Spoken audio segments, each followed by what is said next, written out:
A man does not rise to the level of his ambitions, he falls to the level of his training. This is a truth both Miyamoto, Musashi, and the Stoics lived by, not as theory, but as a daily, deliberate discipline. They understood that excellence is never an accident. It is the result of relentless repetition, of habits forged in silence, of routines that shape the soul long before any moment of testing arrives. Musashi trained constantly, not for recognition, not even for victory, but because he understood something most never grasp. You become what you repeat. The Stoics taught the same. Philosophy to them was not something you studied. It was something you practiced, something you returned to every morning, every night, and every time the world tried to pull you off course. In an age addicted to novelty, they chose routine. In a world seduced by outcomes, they chose practice. And what they forged was not just strength, it was character. Musashi's life was shaped by simplicity and discipline. He lived without extravagance, often sleeping outdoors, practicing with wooden swords, and repeating movements until they were etched into his body. But this was never just about technique. It was about becoming a certain kind of man. You can only fight the way you practice. Musashi. That sentence holds far more weight than it seems. It means that in battle, as in life, you do not rise to some idealized version of yourself. You perform at the level of your preparation. If you have not practiced patience, you will lash out. If you have not practiced focus, you will become scattered. If you have not practiced presence, you will miss the moment. The Stoics agreed. To them, daily training was the only path to virtue. Epictetus said, "Don't explain your philosophy, embody it." That embodiment was built through rituals of the soul, morning reflection, journaling, self-questioning, visualization, and repetition of truths. They didn't expect themselves to remain calm, fair, or just by chance. They trained those traits into their identity. Repetition is often dismissed as boring, but to the warrior and the philosopher, it is the gateway to transformation. Because through repetition, something subtle and powerful happens. Your values migrate from theory to instinct. Musashi knew this deeply. His swordplay wasn't flashy. It was efficient, exact, and effortless, not because he sought ease, but because he repeated difficulty until it became natural. Likewise, the Stoics repeated difficult thoughts. They meditated on death, rehearsed loss, and anticipated adversity, not to become cynical, but to become prepared. They trained their reactions before life demanded them. Seneca wrote, "A man who suffers before it is necessary suffers more than is necessary." This wasn't a call to anxiety. It was a call to preparation through mental rehearsal. If you expect difficulty, you meet it with grace. If you rehearse hardship, you respond with strength. The man who does not train his response will be a slave to his reaction. There's something sacred in returning to the same practice, day after day, in repeating the same truths, in walking the same path, not because it's easy, but because it leads to mastery. Musashi walked that path alone. He didn't need variety to stay motivated. He didn't chase after new systems or techniques. He understood that repetition isn't stagnation, it's deepening. You don't need new material, you need deeper embodiment of the material you already know. The Stoics built their entire system on this principle. Marcus Aurelius, Emperor of Rome, didn't write meditations for us. He wrote it for himself as a daily drill, a repetition of reminders so that he wouldn't forget who he was trying to be. The impediment to action advances action. What stands in the way becomes the way. Marcus Aurelius. That phrase, now famous, was written not as inspiration but as reinforcement. Because the mind drifts, the will weakens, and the only way to return is through daily repetition. But repetition doesn't just build skill, it builds resilience. It conditions you to endure boredom, discomfort, and setbacks without losing momentum. Musashi's strength wasn't just technical, it was psychological. He could outlast his enemies not only with the blade, but with focus, rhythm, and patience. He didn't need to rush because he had done the work.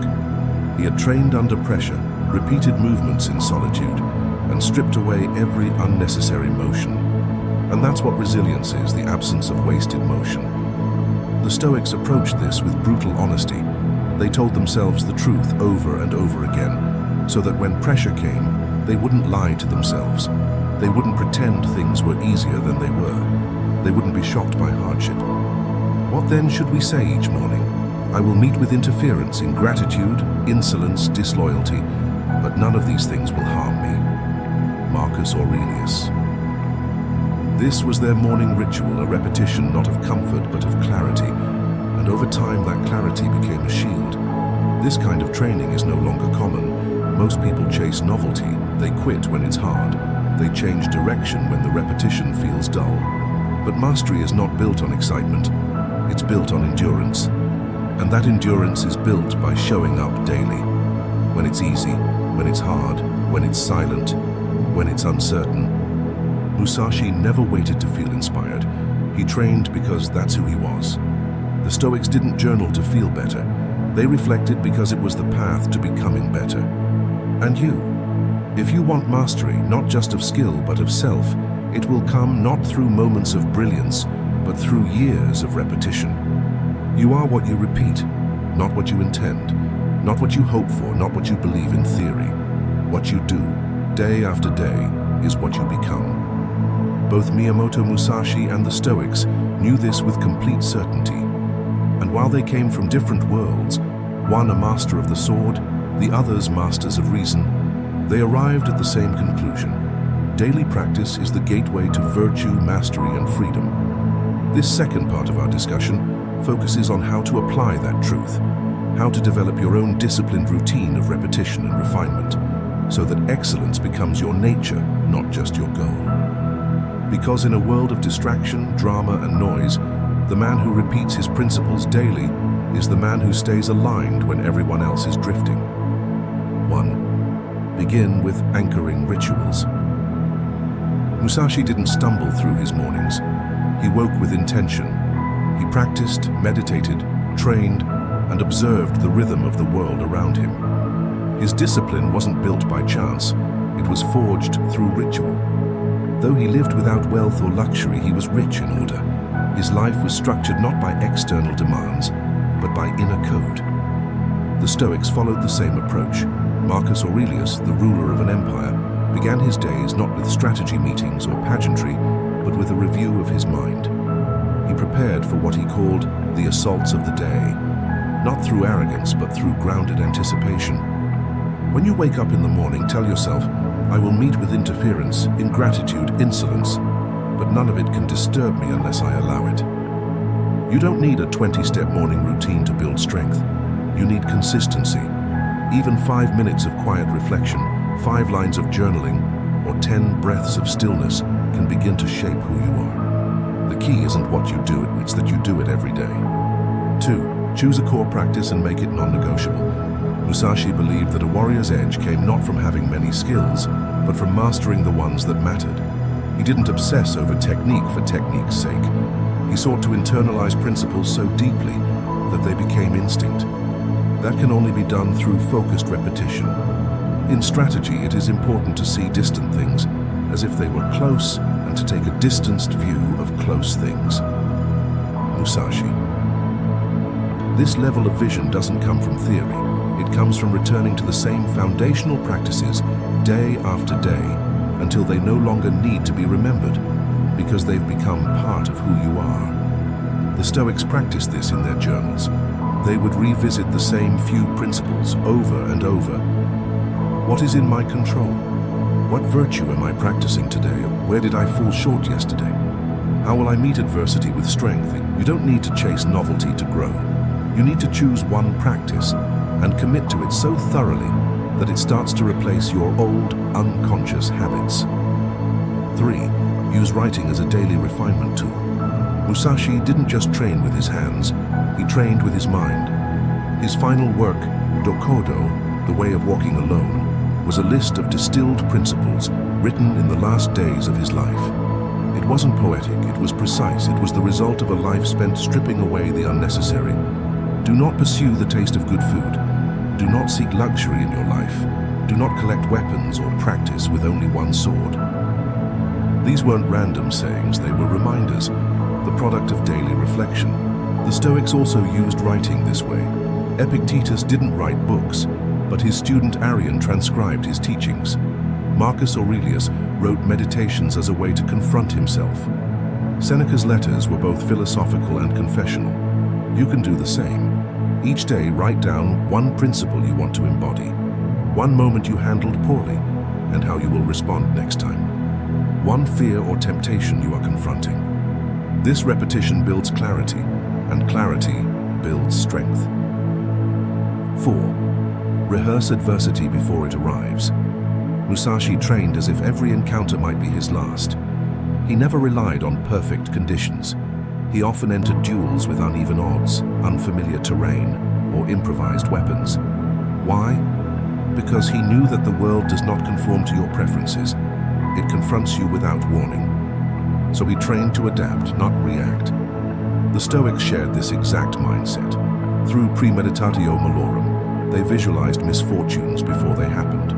Not to dwell in negativity, but to remove the shock of adversity. Seneca wrote, "He robs present ills of their power who has perceived their coming beforehand." Each morning, take 60 seconds to ask, what might go wrong today? Who might disappoint me? What pressure might test my character? This simple repetition doesn't create fear, it creates readiness. You stop being surprised by hardship. You start moving through it with strategy. 5. Structure your evenings with stillness and review. Musashi's days began and ended with solitude. He did not fill his evenings with distraction or indulgence. He used that time to reflect, recalibrate, and refine his mind. This is why he remained composed in conflict, because he had trained his clarity daily, outside of conflict. The Stoics also ended each day with a practice of evening review. Epictetus encouraged his students to ask, "What did I do well today? Where did I act against my values? What will I do differently tomorrow?" No man is free who is not master of himself. Epictetus. You cannot master yourself if you do not examine yourself, and you cannot examine yourself unless you create the space to do so. Even 10 minutes of calm review, without screens, without stimulation, can make the difference between living on autopilot and living in alignment. 6. Build for years, not moments. Musashi's genius wasn't the result of flashes of insight. It was the outcome of decades of repetition. His battles were often over in seconds, but they were won through years of patient, focused, disciplined practice. The Stoics likewise viewed their life not as a sprint for success, but as a lifetime of refinement. There were no finish lines, only the continued polishing of the soul. Marcus Aurelius reminded himself, "It is not death that a man should fear, but never beginning to live in alignment with nature." Most people give up when the rewards don't come quickly, or they chase one philosophy today, another tomorrow, never going deep enough to be changed by any of them. But you go deep. You repeat the basics until they are beautiful. You endure the boredom, the silence, the plateau, because you know that mastery isn't exciting. It's earned, day by day, thought by thought, decision by decision. Conclusion: the man you repeat becomes the man you are. You cannot fake identity. You cannot pretend resilience. You cannot borrow character. These are not given, they are built through repetition. Musashi didn't become unbeatable through talent. He became unbeatable because his principles were drilled into his bones. The Stoics didn't remain calm under pressure by accident. They remained calm because they had trained for the storm every single day. And so can you. Mastery is not in the performance, it is in the practice. In what you repeat when no one is watching. In what you return to when you feel lost. In what you choose to do over and over until it becomes you. Because in the end, your habits will speak louder than your intentions. And when that day comes, when the test arrives, you won't need to rise to the occasion. You'll simply fall back on your training, and that will be enough.